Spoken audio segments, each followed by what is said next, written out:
Hi everyone and welcome back. It's Mindy and today I'm going to be creating actually just one card. I'm showing you two cards, but I'm going to be creating the one card using some products from the Simon Says stamp, and this is from the Fluttering Buy release that was released last month.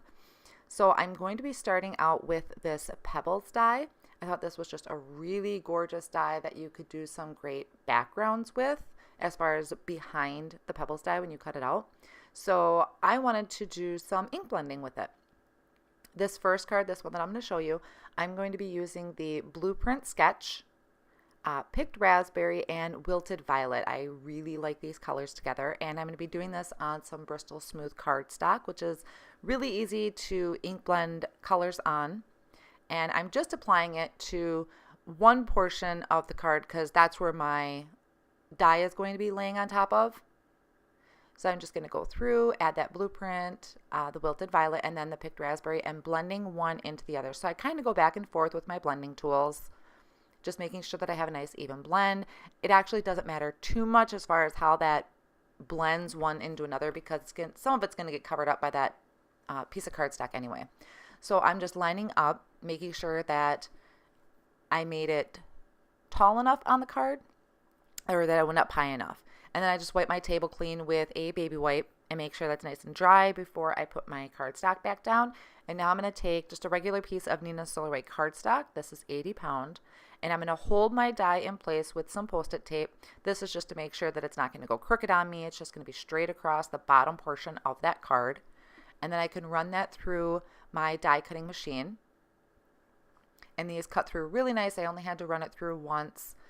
Removing the Post-it tape, it really stuck to the die, but what's really nice is it did not rip my paper. So that is, like you've heard me say before, I absolutely love using this Post-it tape to hold down my dies. And then I'm just going to take this picker tool. Sorry, not sure the exact name. I gotta look that up, but I'll have it linked down below. And I just pop out any of the remaining pieces that are in there, lining this up to make sure that I have a nice good coverage behind it. And I think those colors are so gorgeous behind this die.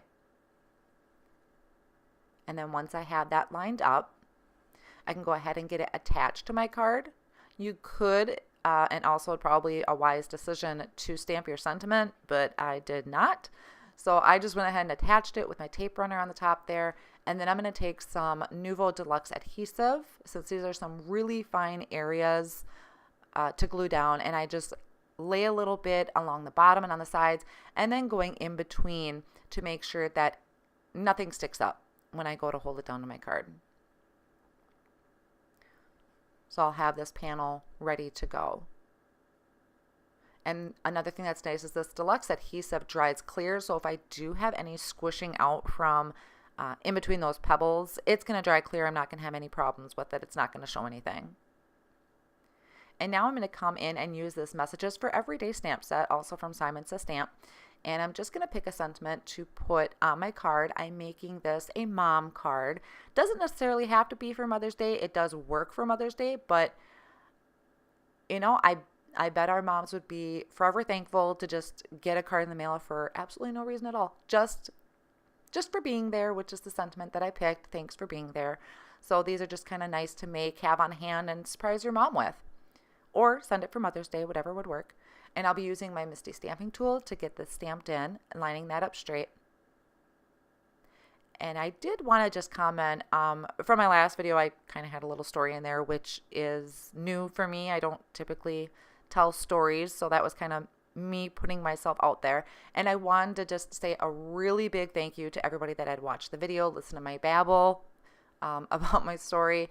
And I do read each and every comment. Even if I don't get a chance to come back and reply, I do read all the comments. I get the notifications, so I always see them, and they are greatly appreciated. I love reading your stories, what you have to say too. So I just wanted to give a big shout out, thank you to that. And I will try to have more stories. I definitely have lots to tell, but depending how long the video is or what I have going on will determine the story. So I just wanted to take this time to just give a big thank you to you guys. So now I have my sentiment stamped in there with that intense black ink from Simon Says Stamp. And I've really been into separating my sentiments with just a straight line. I don't know, it's just kind of, I really like the look of this. It kind of helps break things up a little bit. So I'm going to use my T-square ruler and line that up with the edge of the card. And then I'm coming in with my Copic liner and I'm just going to draw a line. I actually probably should have waited to put my die cut letters in here, but I didn't. So I took the Bold Mom and die cut that out of black cardstock. I'm using the Nuvo Deluxe adhesive again to adhere that down. That just has a really nice hold. And like I said, dries clear. You could also run these through a Xyron runner and have adhesive on the back too. That would work as well. So once I get that finished, that's when I realized my line probably should be a little bit longer, have it stretch all the way across to the M. So I'm just going to bring in that T-square ruler again and line that up and just go over my line. And I did go all the way out to the M and back down, and I went over the line that I previously had drawn. So that worked out really nice that I was able to line those up. I don't use my T-square ruler as much as I probably should, but it definitely comes in handy now that I stole it back from my daughter. She's pretty artsy like me, and every now and then if I'm missing something from my craft room, I know exactly where to look. So what I'm showing you here is Distress Resist Spray. When I was finishing up this card, Jennifer McGuire had come out with her Distress Resist video, and just putting a coat of that over the top of the card I thought looked so cool. So I hurry up, went back to my room, sprayed that over the top of the card since I didn't have everything adhered down yet. And I just really like that texture look. It dries clear. It kind of freaks you out at first when you spray it because it is colored, but it does dry clear. So I just really had liked that textured. And then as you saw, I used some double-sided tape to hold that down really well.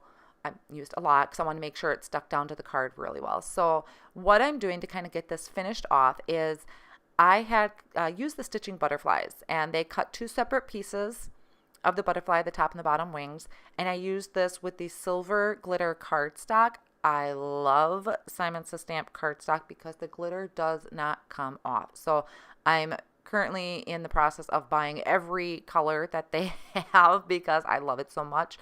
And I'm not one for really saving a lot of small scraps. If I tried to at some point, but after a while, the scrap pile just kind of becomes overwhelming. But I'll tell you, with the glitter cardstock, I save every single little piece because I know some of these popular colors like silver and the white, glitter cardstock, those tend to run out of stock because they're just so popular. So I make sure and hoard every single piece that I can. So now I'm just going to go ahead and get my butterfly attached. There are a few other butterflies which I have cut out, but they were just too big. I didn't want to be too overwhelming on my card. So I just opted to have the one there that I will apply with some foam tape so I have a nice strong hold on top of that textured background. And you can see in the close-ups of my pictures that because I used the Distress inks, it kind of gave it that water splotchy look. It's really cool. You'll have to take a look at the close-up shots of it. It is really neat how it reacted with the Distress Oxides. And that's going to finish up this card. I also have the other card that I used some different colors, and I used some champagne glitter cardstock from Simon Says Stamp. So I'll have all of those supplies listed down below and also on my blog as well for you to reference. And on the other card, I believe I used the Candied Apple, Picked Raspberry, and Squeezed Lemonade, which are really nice, bright, springy colors. So I hope you enjoyed this video. If you did, please go ahead, give it a big thumbs up, and subscribe to my channel if you haven't already done so. And if you want to get notified right away of when I post videos, which can be at random, middle of the night, early morning, make sure you click that little bell notification on YouTube as well. Thanks for stopping, and I will see you next time.